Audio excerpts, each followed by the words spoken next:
Good evening, everyone. At this time, I'd like to introduce our board president, Denise Moore, and then I'll start on my piece and sharing updates from disaster relief.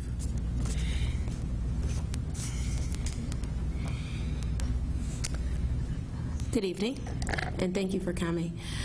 We understand how important it is that we communicate with our parents and our students along the lines of what the district is putting in place for disaster relief. After the Memorial Day tornado, we had several students and families impacted. As a matter of fact, our city was hit the hardest.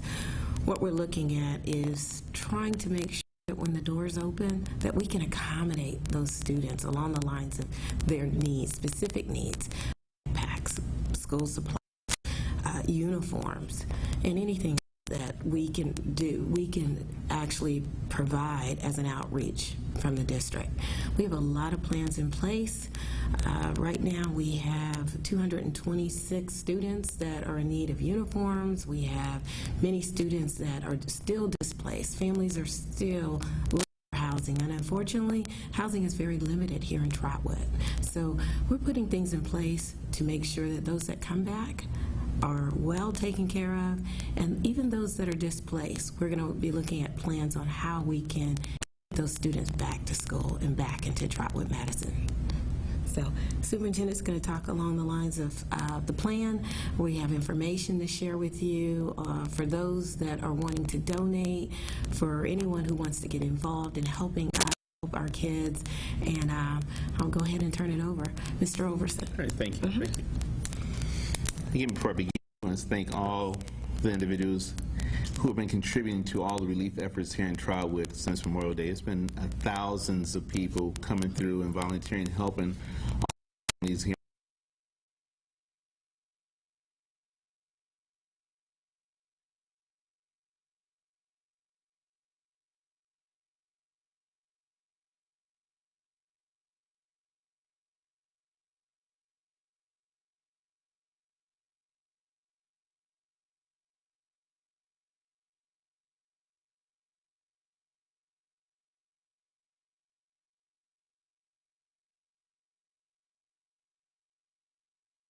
To each schools.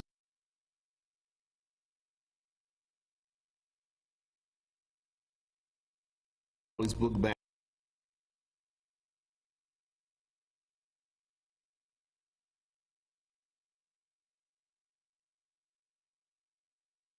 Bags. There are other donors who are also efforts in the community where they're collecting book bags as well, and then we bring in some book bags as well too. Again, the reason why we're collecting additional book bags, there could be many students, as you know, the next 3 to 4 months to be kids moving in and out of different schools based on the devastation in this Dayton region. Shoes. We have many students who lost, and families lost everything with this tornado. We have shoes for the shoeless. They'll be coming in on July 24th from 10 to 12 and providing shoes and socks to families and students that were impacted. We have that information, and we've actually reached out to those individual families as well as students through our parent engagers. The next biggie is the uniforms. Right now, they're just collecting uniforms for students throughout the Trotwood region as well as the Dayton region. I want to share, though, we have some specific needs here that we're looking at having very focused efforts of groups and or organizations that would take on grade levels. Our grade levels are either buildings and providing for those students who lost everything. So at our Early Learning Center, we have 29 students in grades pre-K through 1, and we're looking for, again, someone to outfit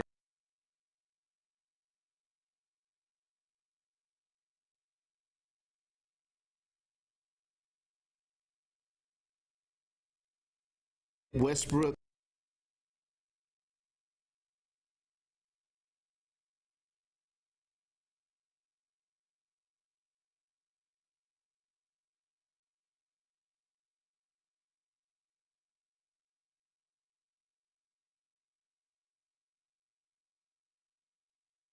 Six students who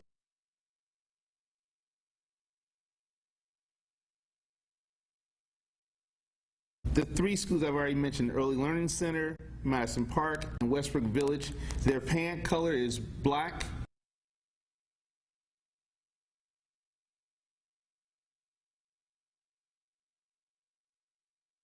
8, we have 87 students who are in need of uniforms.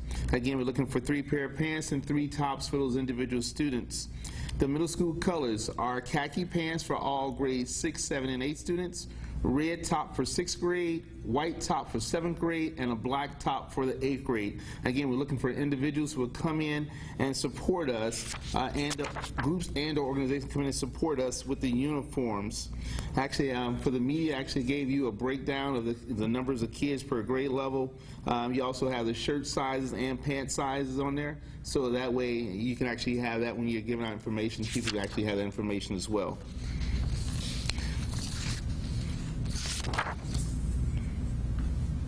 Donations, a biggie. We have a lot of donations. Donations are still needed at Crayons for Classrooms. We have that information on our website, but I can also give you information in regards to contacting Dave Hargrove or Laura Pock at Crayons for Classrooms here in Dayton, Ohio.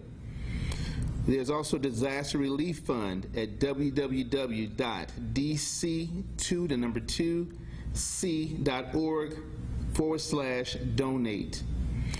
We also had roughly 5,000 toys that will be donated to the students here in Trotwood from Catapult Creative. And again, this is Matt Sliver's group, Catapult Creative, that went out and solicited these toys to be distributed to the students here in Trotwood. The other thing I would share, we have a back-to-school bash on April the 3rd.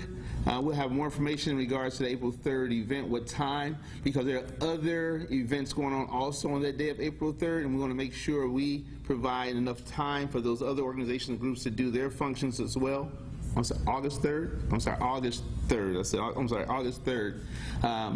That's the date that we'll have our function for Back to School Bash. There'll also be other events going on that same day. I know there's some events been going on that morning through the churches, but I think they're actually going to meet at the Trotwood Community Center, and there's some other events that may be going on throughout the day, and we want to make sure we're not overlapping those events. We want to make sure we have time to prepare for our students and the families that will be coming in and picking up information, as well as allow those other organizations that have other events on that day to be a part of our evening function as well.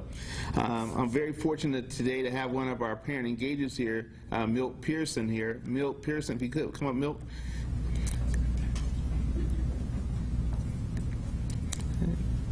Ella Jordan Isaac is a parent engagement specialist coordinator, but she has other workers such as Milt Pearson here who've been reaching out and making phone calls to parents. And the reason I asked him to come up, just so he can kind of share what's the feedback you're getting from our students when you're calling their parents and talking to them about coming back to Trotwood. What kind of feedback are you getting? All the peers have been completely positive. I think of the 363 kids we've called, we only had 2 that the family said they're not returning, and they wasn't returning before the storm. But everybody else is very excited and very determined to come back.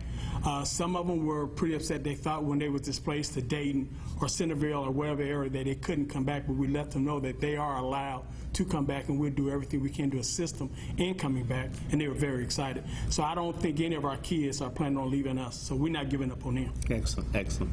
And again, I want to share, let him speak firsthand, because he has been communicating and talking to parents. He and other our parent engagers have been communicating firsthand with our parents and students here in Trotwood, and again, we have a positive response for individuals.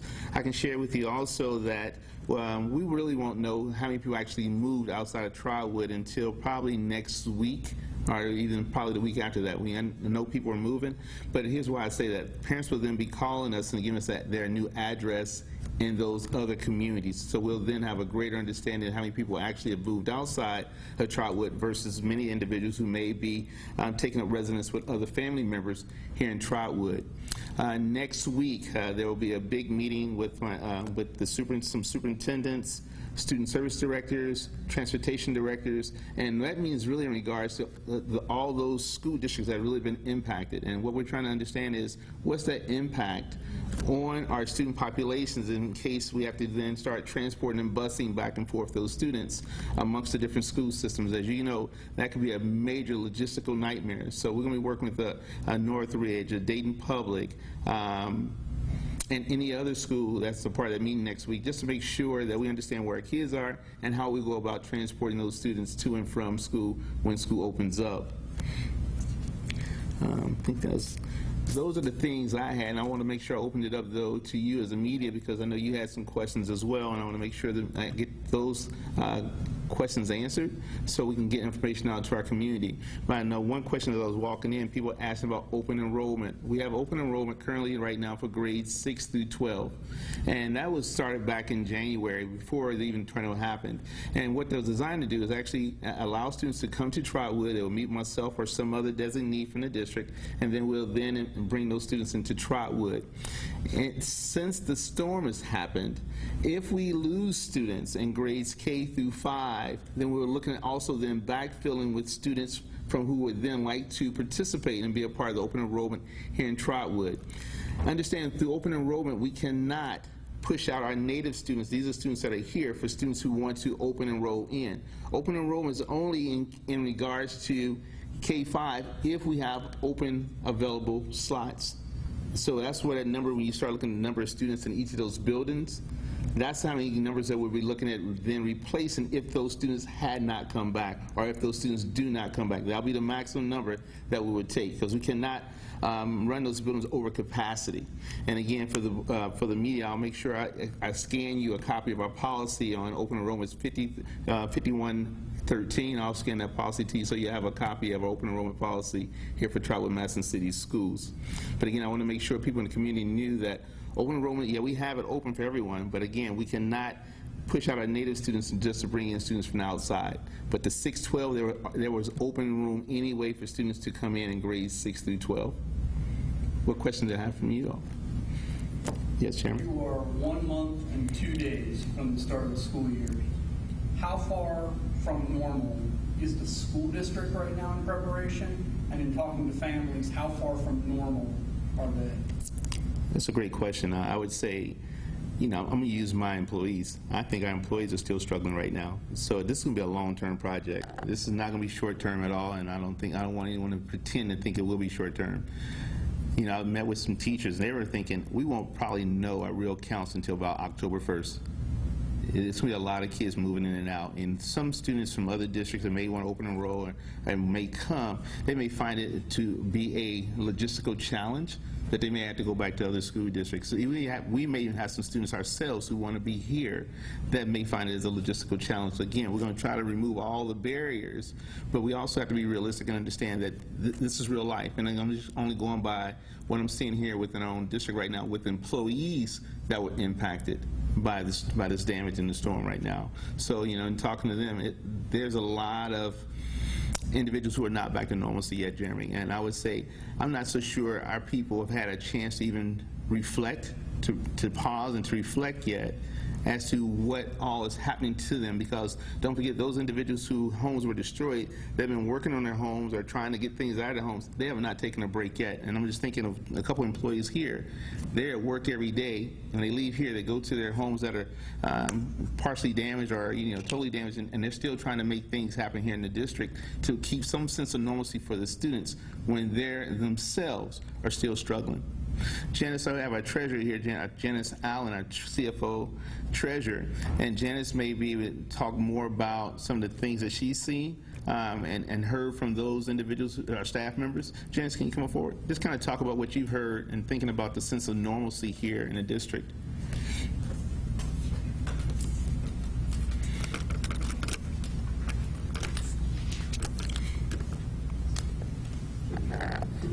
Obviously, again, my name is Janice Allen. I'm the Treasurer CFO for the district. What we've been really looking at is the number of students that potentially might be displaced, or the amount of ADM as we're looking at the total student count. Right now, before the tornado, we had 2,700 students. There's about 363 students that we've identified that have been displaced. We are still looking at numbers, and we need more information to make some decisions later on. So as the superintendent indicated, he said August the 1st, but I say August the 12th because that is the first day of classes for our students. And so until we get that information, and we probably won't have the still total information until later on, maybe even a month after that, to make some other decisions in terms of staffing and in terms of our total student population. How are the staff, what sense of normalcy with our staff? I have a staff member that works for me.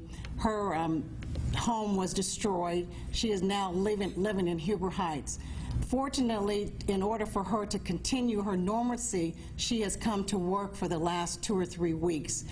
Dealing with every day, she has to deal with the insurance companies. She has to go home. She has to pack her belongings from her old house. And she's trying to continue putting on this great face so that she can continue to provide for her family. And so I've seen it firsthand. Our district is trying to support all of our employees and our students in terms of even personally monetary things, also the other intangible things that they might need. So I try to do the rah. We can do this as a family because Trotwood-Madison is a family. And so we want to put our arms around all of our employees and our students that have been affected by this tornado. Thank you. Thank you, Janice. I know we were talking about the needs of students, such as like uniforms, backpacks, and things like that. But once these students actually get into school, will there be some sort of counseling or things to help those kids, have some normalcy as they get back into the school year? That's one of the things we talked about, a sense of normalcy. As soon as we get our kids back to school and they see their teachers and get back into some routine, that will then create a sense of normalcy. But we also talked about within that sense of normalcy, there are going to be some triggers along the way that we as a school have to be thinking about that will make sure our kids understand. And just a real quick example, the horn that goes off at 12 o'clock sometimes. Kids may relate that to the tornado. Or when you do your tornado drill, we have to announce that now in advance and tell the kids what this is. It's just a drill. It's not real, just so kids don't panic. Because again, if you hadn't lived through a tornado, you don't know what it is and what that experience is like. We had students who were in homes, in closets. They look up, and the tops of their homes are gone. So, we have to be very understanding and empathetic to those students. We will have our social emotional people working, our social workers and mental health specialists working with these individual students and their families when they come back, just to make sure our students are protected and taken care of, because again, there will be post-traumatic stress based from what kids are going through right now. And again, I'm not going to say just the students. I'm going to say again, we have many employees, because this is a family. We have many individuals who live in this community, also are employees of the school district. So we have to be mindful of that as well. If people want to help with the uniforms, how can they go about doing that? Thank you. For those who would like to help with the uniforms, I gave the information on the website. You can donate at that. For the uniforms, contact Ella Jordan Isaac. That's 937-854-3050, extension 1181. Again, it's 937-854-3050, extension 1181, Ella Jordan Isaac. Are there any numbers yet of the displaced students, how many of them maybe have committed to you coming back or have enrolled so far? The commitment right now from what Mr. Pearson and other parent engagers have said, all the students have committed to coming back except 2. And those students were moving, they were actually moving. One of them moved out of state, I've seen on a list. We have a Google Doc, and we're keeping a running tally of what students are missing, what grade levels, their phone numbers, and then we also have a comment section kind of tell what the next steps are. Our next steps, because again, after the 1st of this month, what just happened, we'll start calling those parents and families again just to assure that they're still coming back, and then to provide supports that they may need. One of the biggest things that comes is transportation. But again, we won't have more on transportation until next week when we sit down with the other school districts to kind of understand what the impact will be on all these students from the other school districts. Are many of those students staying in the city of Trotwood right now, or have they moved to other districts? Mr. Pearson, do you have that information where the students are staying at? majority of the students have been displaced to Dayton. Few Springfield, some Centerville, but the majority of it is Dayton and the Harrison Township area. So they're not too far out. So there were Dayton, Harrison Township, and Centerville. Okay. Springfield. And Springfield. Thank you. Are all the students, I would say, all the displaced students, should they report to the schools that they were going to go to, or are they moving around to different schools inside the district? The students that are displaced will actually go back to their native school, wherever school they were going to be assigned to. They'll go back to their regular school. We actually have those students still on our rosters. We've never taken them off our rosters or anything. Only thing we're doing is trying to provide the mechanism to get them to school from wherever they are located, transportation. Any of your facilities damaged, and are they up and running? With our facilities, luckily, none of the facilities were damaged at all. I think at Westbrook, there was a minor roof damage, but it was like somebody took care of that the day after the tornado, but very minor damage to our school property. So these displaced students, would they have to do open enrollment to come back, or are they considered Trotwood students? The students that were displaced, these are still Trotwood students, and I want everyone to understand that these are Trotwood kids. They just happen to be now located somewhere else, but these are still Trotwood students. And they're not open enrolled students, these are Trotwood students. And I know a lot of these students, they lost everything. I know you're talking transportation is a big issue. Correct. Would the district provide transportation for these students that are displaced, or is it more the parents' responsibility? Well, if the students that are displaced, that's really a district responsibility, either the home district or the receiving district where these students are at, and that's what a lot of these conversations will be around next week when we start to talk about transportation and really trying to understand the logistics of it, because again, it's a logistical nightmare with the number of students that are displaced not only in Trotwood, but Dayton and other areas that surround this area. So we got to work with the other school districts to make sure we're all thinking through this. What does it look like?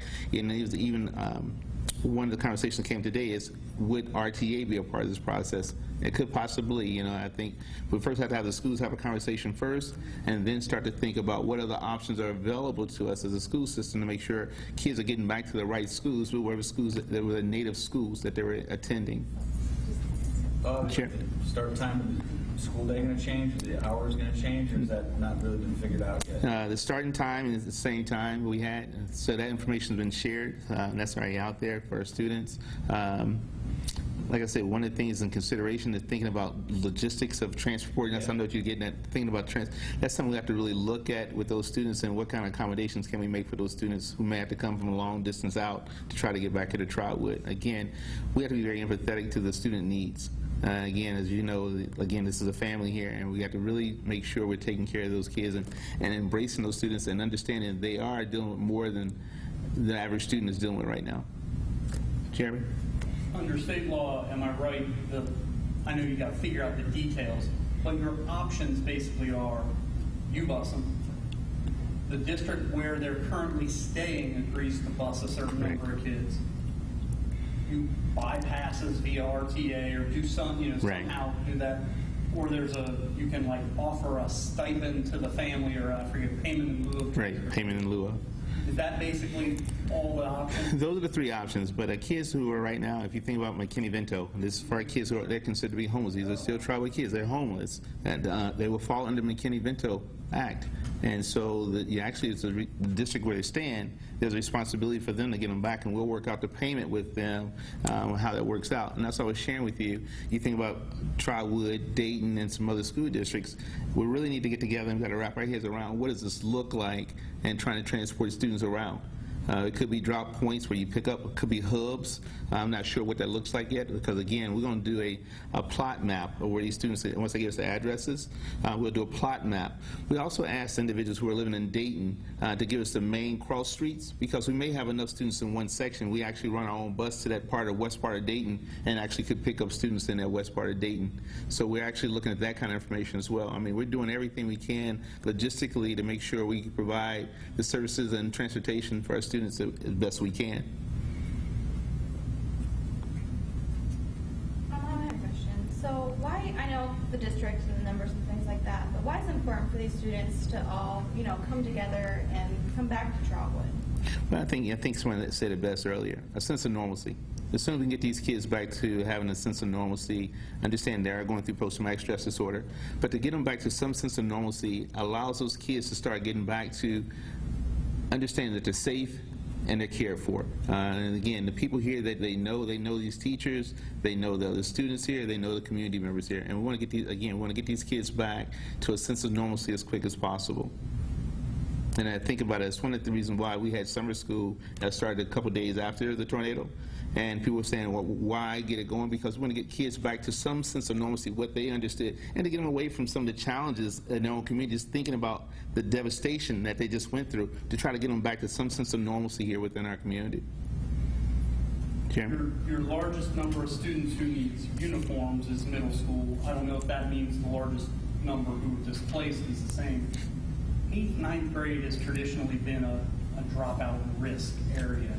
Do you guys need to do anything extra to say, hey, we really need to hit that grade level where sometimes kids stop coming to school regardless of the situation? Right. I'll share with the parent engagers making these phone calls. I think everyone now knows that we're really interested in those students coming back and making sure that if there's anything that we need to put in place to ensure those kids come back, we're putting in place. Again, we're not going to lose kids going from 8th grade to 9th grade. Again, if anything, we want to increase that number. Our tradition here has been, after the middle school, we actually had an increase of students who went to the 9th grade. So we actually had an increase, a bump from the middle school to the 9th grade. And again, but we also want to be, like you said, we have a large number of students here on this sheet here. We want to make sure those students transition to our high school. I can share also, you know, for many of the high school students that I know that Mr. Pearson has spoken to, and the parents want those students back in the high school. They want them back. There's a sense of normalcy there. They understand that. And then think about the seniors who may be displaced. You know, they definitely want to be back here. This is their last year of school. They want to be back in their home school. They want to graduate from Trotwood. So again, we're going, you know, there are certain cases that I'm pretty sure we're going to have to make some special circumstances and thinking about kids and students and what we need to do to ensure those kids will get back here to Trotwood. Mrs. Bennett, any phone? What are you hearing from parents? This is one of our secretaries who works in middle school. What are you hearing from the parents in regards to the devastation and back to sense of normalcy? What are they saying? A lot of them are with the intent of coming back. They do anticipate bringing their students back. We've had a few that were concerned regarding the transportation, but I assured them that we were working towards that. Okay, excellent. Okay. Again, thank you, media, for coming out. The whole point for me having this press conference is really to kind of clarify some things. I know there's a lot of misinformation out there. We want to make sure it's kind of clear. Also want to thank all the donors out there who are supporting Trotwood students as well as the Dayton region. Continue to support, continue to donate, but also want to have a very pointed and very focused efforts for the school district itself, so people understand there's different efforts going on. The school district also has some very focused efforts going on, and I want people to understand what our needs are here, very specifically in Trotwood. And again, I think in my last parting words is this is a long haul. This is a journey. This is not a short sprint here. You know, kids will have needs right now. We'll have these same needs in another 3 to 4 months. Why? Because these students will be growing. You know, hopefully get parents and the community somewhat stabilized. But at the same time, I know we may be going right back out again, asking for more support for our families here in Trotwood. So I just want to share that this will be a long haul. It's not a short sprint. Board President, any last parting words? Just thank you. Thank you for Thank you. being here tonight, and also thank you, donors. Thank you for all you do. Thank you for your support of our district family. Yeah, thank you all.